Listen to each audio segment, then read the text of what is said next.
L'abbraccio corale di Belluno e dei suoi studenti, il silenzio e l'ascolto degli orrori del nazismo e del fascismo magistralmente raccontati nel libro Necropoli, biografia del periodo vissuto da internato politico in un campo di concentramento. È il gennaio del 2014 e si celebra la giornata della memoria in un teatro comunale gremito di giovani. Sul palco, assieme all'amica bellunese Mirta Amanda Barbonetti, c'è per la terza volta lo scrittore Boris Pahor, più volte candidato al premio Nobel per la letteratura, che incanta i ragazzi.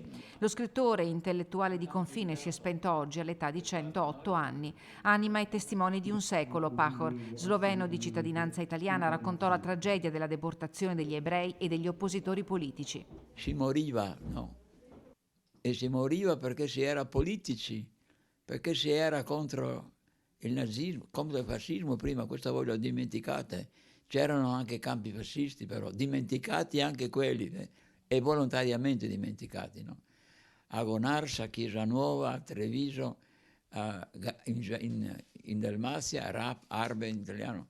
Sono tutti campi fascisti, per fortuna sono durati 2 anni, dal 41 al 43, però abbiamo dei morti anche lì. Da internato politico in 5 campi di concentramento, Boris Pahor scampò alla morte grazie alla conoscenza della lingua francese studiata all'Università di Padova.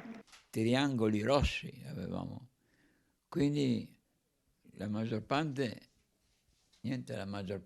tutti quelli che erano in campo di concentramento tedesco avevano dei triangoli, secondo la causa per cui erano in campo di concentramento. Pahor raccontò la sua verità sulla storia girando l'Italia in lungo e in largo fino alla fine dei suoi giorni, senza filtri, con sincerità e coerenza, il suo testamento morale ai giovani: studiare la storia, unico modo per sfuggire alla barbarie.